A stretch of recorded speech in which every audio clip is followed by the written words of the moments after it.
ఈ round table సమావేశంలో అధ్యక్షత వహిస్తున్న పిఎంసి రాష్ట్ర కోఆర్డినేటర్ కన్వీనర్ శివలింగం గారు, డిబిఎఫ్ జాతీయ కార్యదర్శి శంకర్ గారు, డిబిఎస్యు రాష్ట్ర నాయకులు శ్రీనివాస్ గారు, కల్పనక్క, డిహెచ్పిఎస్ రాష్ట్ర కన్వీనర్ అనిల్ కుమార్ అన్న, గిరిజన సంఘం రాష్ట్ర అధ్యక్షులు ధర్మానాయక్ గారు, తిరుమలేష్, నారాయణ సార్, రాజేందర్, అదేవిధంగా ఏగొండ స్వామి, కేవీపీఎస్ రాష్ట్ర కమిటీ సభ్యులు బాలపీరు గారు, మీడియా సోదరులు అందరికీ పేరు పేరున కేవీపీఎస్ తరపున, అన్ని సంఘాల తరపున, 4 సంఘాల తరపున జై భీమ్ లాల్ సలాం తెలియజేస్తున్నాను. కేంద్ర ప్రభుత్వం, రాష్ట్ర ప్రభుత్వం 2 బడ్జెట్లు 2 రోజుల వ్యవధిలోనే పెట్టాయి. ఇక్కడ నిర్మలా సీతారామన్ గారు, ఇక్కడ మల్లు బట్టి విక్రమార్క గారు ఈ బడ్జెట్ను పెట్టారు.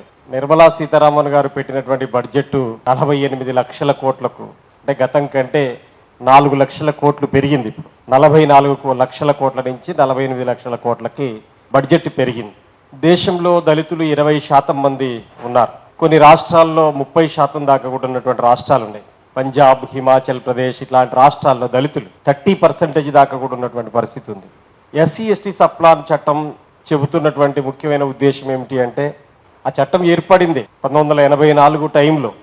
ఇందిరాగాంధీ గారు SC ST special component plan అనేటువంటి దాన్ని తీసుకొచ్చింది. ఎస్సీ ఎస్టీ సప్లాన్ ఇప్పుడు సప్లాన్గా మనం పోరాడి 2013లో చట్టం సాధించుకున్నాం. ఇవి ఈ దేశంలో 20% ఉన్నటువంటి దళితులకు 20% నిధులు కేటాయించాలని చెప్పేటువంటి ముఖ్యమైనటువంటి స్పెషల్ కాంపోనెంట్ ప్లాన్. ఎందుకు ఇది వచ్చింది అని చెప్పేసి అనుకున్నప్పుడు మనందరికీ తెలిసి దేశవ్యాప్తంగా దళితులపైన దాడులు, దౌర్జన్యాలు పెరిగిపోయినాయి.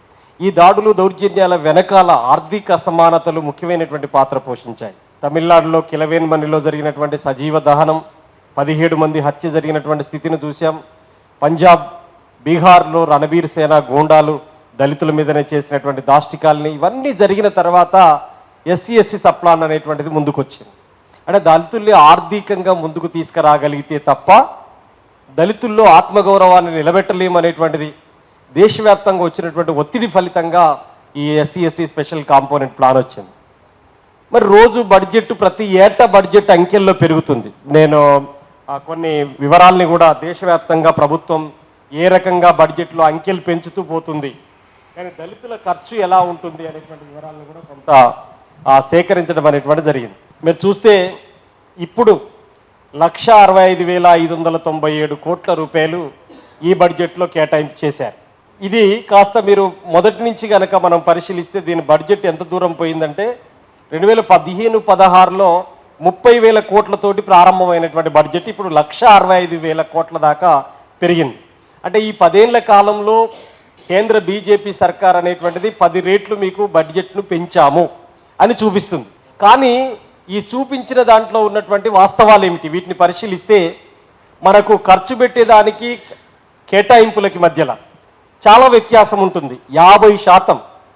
ఇప్పటి వరకు ఈ 10 ఏళ్ల కాలంలో 60% లోపు తప్ప 60% మించి ఖర్చు పెట్టలేదు. ఇట్లా ఖర్చు పెట్టకుండా ఉండటం వల్ల జరుగుతున్నటువంటిది ఏంటంటే దళితుల యొక్క అభివృద్ధి అనేటువంటిది అడుగంటిపోతున్నటువంటి పరిస్థితి ఉంది. అంటే ఒక్క మాటలో చెప్పాలంటే 15-16లో 30,000 కోట్ల, 30,603 కోట్లు అయితే 16-17లో 38,832, అట్లాగే 2017-18లో 49,492. అంటే వరుసగా పెరుగుతుంది.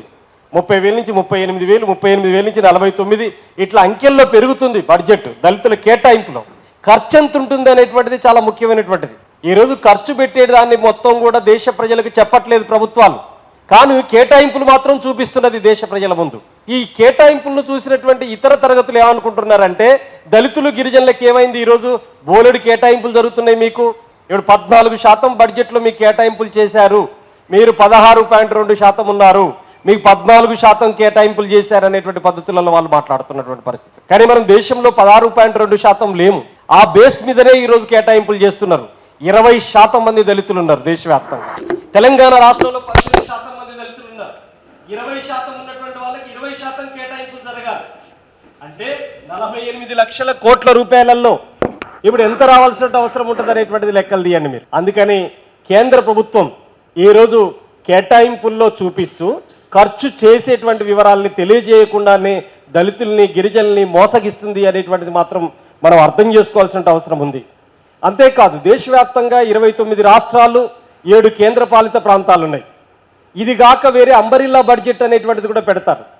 ఇవేవి కేంద్ర ప్రభుత్వం కేటాయించేటువంటి ఈ బడ్జెట్ అంబరిల్లా బడ్జెట్ కలిపి మొత్తం చూసినా కానీ 60% ఖర్చు అనేటువంటిది జరగనటువంటి పరిస్థితి ఉంది. 102 శాఖల ద్వారా ఖర్చు పెట్టాల్సినటువంటి ఈ బడ్జెట్ 50 రంగాల్లో కూడా ఖర్చు పెట్టినటువంటి పరిస్థితి ఉంది.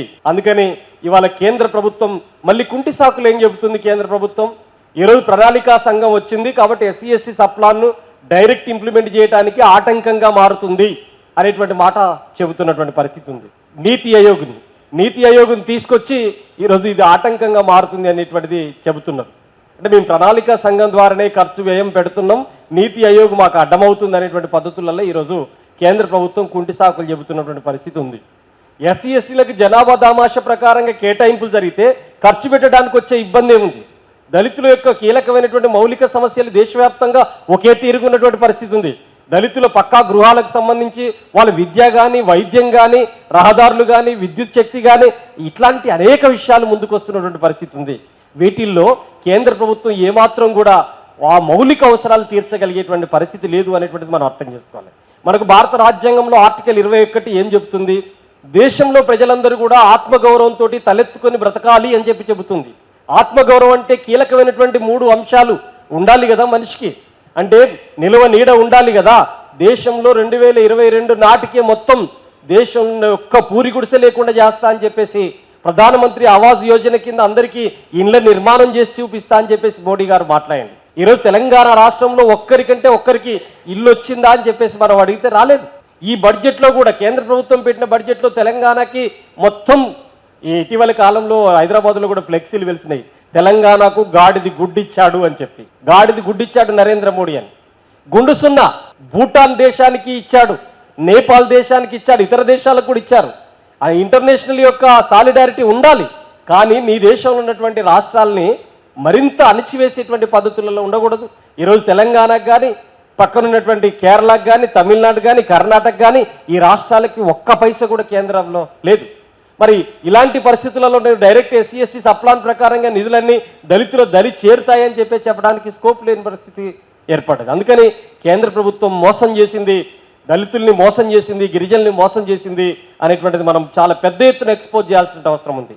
రాష్ట్రానికి వచ్చినప్పుడు తెలంగాణకి ఎట్లయితే అన్యాయం చేసిందో దళిత గిరిజనులకు కూడా ఆ రూపంలో అన్యాయం చేసింది అనేటువంటి పద్ధతులలో మనం ప్రజలకు చెప్పాల్సిన అవసరం ఉంది అనేది మనం గుర్తెరగాలి. ఇప్పుడు దేశవ్యాప్తంగా బీజేపీ పాలిత రాష్ట్రాల్లో దళితుల మీద దాడులు, దౌర్జన్యాలు విపరీతంగా పెరుగుతున్నటువంటి పరిస్థితి ఉంది.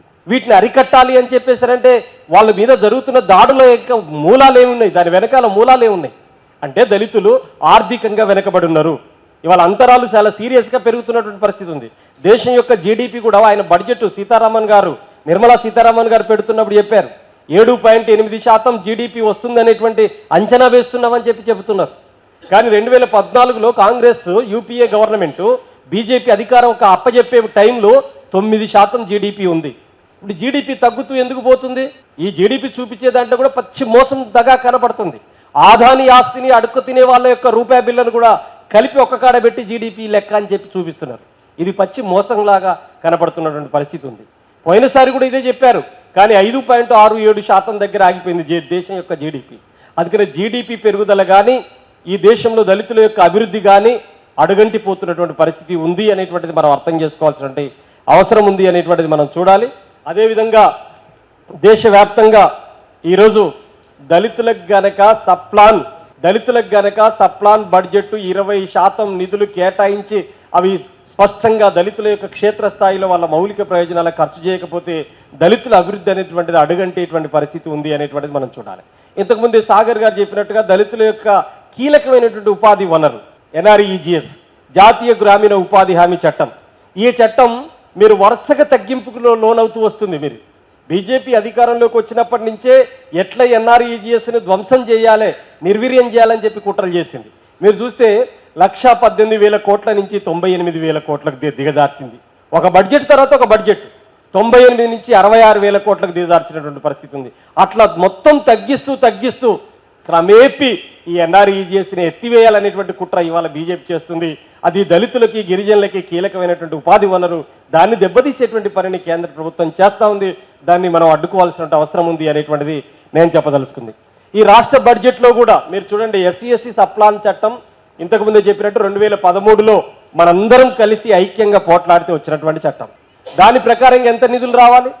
వాళ్ళు అప్పుడు చెప్పినటువంటి లెక్కల 16.2% మంది దళితులు, 6.6% మంది గిరిజనులు ఉన్నారని చెప్పేటువంటి మాట వాళ్ళు చెప్పారు. కానీ ఈరోజు దళితులు కుటుంబ సమగ్ర సర్వే చేసిన సందర్భంలో, రాష్ట్ర ప్రభుత్వం కుటుంబ సమగ్ర సర్వే చేసింది ఆగస్టు 15 తారీఖు. అప్పుడు ఆనాటి రాష్ట్ర ప్రభుత్వం టిఆర్ఎస్ ప్రభుత్వం, అప్పుడు తెలంగాణ రాష్ట్రంలో సుమారు 18% మంది దళితులు ఉంటారు, 9 నుంచి 10% మంది గిరిజనులు ఉంటారని ఒక అంచనా వేశారు. మరి 18% నిధులు కేటాయింపులు చేయాలి కదా, ఎలా చేశారు అనేటువంటిది మనం లెక్కలేస్తే దీంట్లో అంకెలు పెరుగుతున్నట్టు కనపడ్డా మొత్తం బడ్జెట్లో 11% నిధులు కూడా కేటాయించలేదు ఈసారి కూడా.